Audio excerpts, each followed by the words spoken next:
Hello everyone, दोस्तों BPSC teacher बहाली के लिए ऑनलाइन आवेदन की अंतिम तिथि 15 जुलाई था, जो आज समाप्त हो जाएगा। इसके पहले ही बीपीएससी द्वारा एक सूचना जारी किया गया है, जिसमें कहा गया है कि किसी भी फ्रेश अभ्यर्थी या किसी भी नियोजित शिक्षक के लिए अब ऑनलाइन आवेदन करने की अंतिम तिथि जारी की जाएगी। इसके बाद 2 या 3 दिन अतिरिक्त दिया जाएगा, जिसमें कोई भी फ्रेश या नियोजित शिक्षक विलंब शुल्क के साथ आवेदन कर सकते हैं। साथ ही इस वीडियो में आप जानेंगे कि कितने फ्रेश अभ्यर्थी या कितने नियोजित शिक्षक कक्षा 1 से 5 के लिए, कक्षा 9 से 10 के लिए और कक्षा 11 से 12 के लिए आवेदन कर चुके हैं। तो आइए बिना देर किए हुए शुरुआत करते हैं और देखते हैं कि आखिर अब अंतिम मौका और अंतिम तिथि क्या है। यहाँ लिखा हुआ है बीपीएससी TRE 2023 यही बहाली होने वाली है। इसी के लिए बीपीएससी द्वारा एग्जाम सभी अभ्यर्थी देने वाले हैं। ये पहला तिथि आप देख रहे हैं, तो इस तिथि को आप भली भांति जानते हैं, इस तिथि से आप परिचित हैं कि 15/6/2023 को ऑनलाइन आवेदन शुरू हुआ था। क्या हुआ था? ऑनलाइन आवेदन करना कोई भी अभ्यर्थी शुरू किए थे। इसके बाद की जो तिथि आप देख रहे हैं, क्या है तिथि? तो 12/7/2023। इसके सामने क्या लिखा हुआ है? तो ऑनलाइन आवेदन की अंतिम तिथि, यानी कि पहली दफा जब जो ऑनलाइन आवेदन की प्रारंभिक तिथि और अंतिम तिथि जारी की गई थी, वो यही था 15/6/2023 और 12/7/2023। यहाँ पर एक और तिथि देख रहे हैं 15/7/2023, यानी कि जैसे ही ये तिथि समाप्त हो गया, इसके बाद अंतिम तिथि में विस्तार किया गया और उस तिथि को बढ़ाया गया 15/7/2023 तक।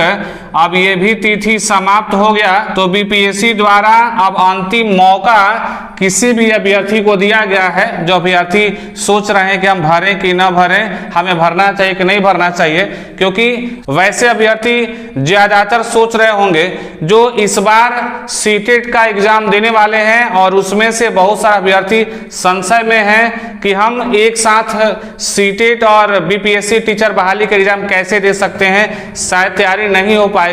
तो इस बार केवल सीटेट का एग्जाम देते हैं और नेक्स्ट टाइम बीपीएससी का एग्जाम दे लेंगे।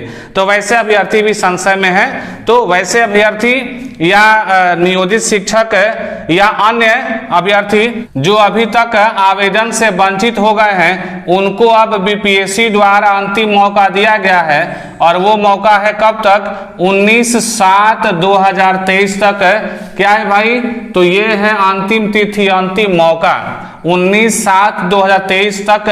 कोई भी अभ्यर्थी बिना किसी विलंब शुल्क के आसानी से आवेदन कर सकते हैं। यदि आप में से कोई भी अभ्यर्थी इस वीडियो को देख रहे हैं और अभी तक आवेदन नहीं किए हैं, और अगर आप सोच रहे हैं कि आवेदन करें कि ना करें, तो आप देर ना करें, तुरंत अप्लाई कर दें, आवेदन कर दें, क्योंकि भविष्य में क्या होगा कोई नहीं जानता है। अतः अभी जो मौका मिला है, शायद पता नहीं आगे मौका मिलेगा कि नहीं मिलेगा, पता नहीं आगे कुछ और नियम शायद बदल जाए, जैसे अभी नियम बदला हुआ है। साथ ही क्या बोला गया है, यदि 19/7/2023 तक कोई अभ्यर्थी फॉर्म नहीं भर पाते हैं, तो उनको अंतिम मौका अब किस प्रकार से मिलेगा? तो वैसे अभ्यर्थी 20/7/2023 से लेकर 22/7/2023 तक विलंब शुल्क के साथ आवेदन कर सकते हैं। अब विलंब शुल्क का मतलब क्या हुआ? तो अगर मान लीजिए कि किसी अभ्यर्थी का शुल्क 750 रुपए है, तो इसके अतिरिक्त अब शुल्क पे करना पड़ेगा। अगर आप 20, 21 और 22 तिथि के बीच में आवेदन करते हैं, तो इसके अलावा या जो आप जिस कैटेगरी में आते होंगे, जिस कोटि में आते होंगे, और आपको आवेदन के लिए जो शुल्क लग रहा है, वह शुल्क अब बढ़ जाएगा। मान लीजिए किसी का 750 है, तो बीपीएससी द्वारा विलंब शुल्क जो लगाया गया है, अगर आप आवेदन करेंगे तो वहां पे आपको दिख जाएगा कि आवेदन शुल्क के अलावा अब आपको कितना अतिरिक्त शुल्क पे करना पड़ेगा। ठीक है, मान लीजिए 200 हो सकता है या 300 हो सकता है या 500 हो सकता है। जब आप आवेदन करेंगे तो आपको पता चल जाएगा कि इसके अलावा यानी कि जो आपका आवेदन शुल्क लग रहा है उसके अतिरिक्त अब कितना खर्च पे करना पड़ेगा, कितना आपका अतिरिक्त खर्च लगेगा। राइट, साथ ही आइए देख लेते हैं कि अब पिछले 1 महीना से फ्रेश और नियोजित शिक्षक आवेदन कर रहे थे, आखिर अब तक कितने अभ्यर्थी ऑनलाइन आवेदन पूरा कर चुके हैं, जिससे यह आंकड़ा लग पाएगा कि आखिर परीक्षा की स्थिति क्या होगी। क्या केवल परीक्षा को पास कर जाएंगे तो नौकरी लग जाएगी, या अधिक से अधिक मार्क्स लाएंगे तो शायद मौका बन सकता है। क्योंकि बहुत बार ऐसा देखा जाता है कि मान लीजिए कि जितना सीट है उस सीट से अधिक अभ्यर्थी पास कर जाते हैं। उस दशा में क्या किया जाता है कि मेरिट के आधार पर, सीट के अनुसार, मेरिट में जो हाई स्तर पे जाते हैं, जिनका अंक अधिक होता है, जिनका परसेंटेज अधिक होता है, उनको वरीयता दिया जाता है और सबसे कम यानी कि कम अंक वाले को बाहर कर दिया जाता है। ऐसा बहुत बार देखा जाता है। आइए देखते हैं कि कितना पद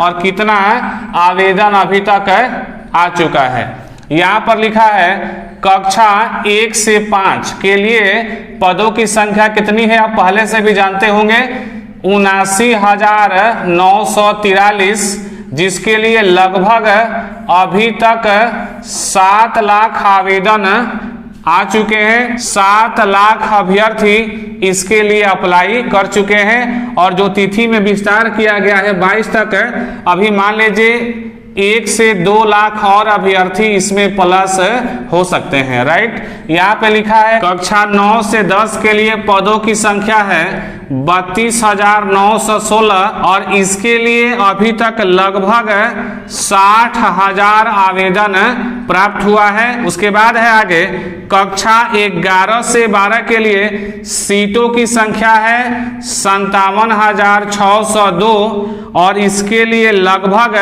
36,000 आवेदन प्राप्त हुए हैं। इसका मतलब ये हुआ कि पदों की संख्या अधिक है और आवेदन करने वाले अभ्यर्थियों की संख्या कम है। इससे साफ स्पष्ट हो रहा है कि इसमें जो अभ्यर्थी पास कर जाएंगे उनकी बहाली आसानी से हो पाएगी।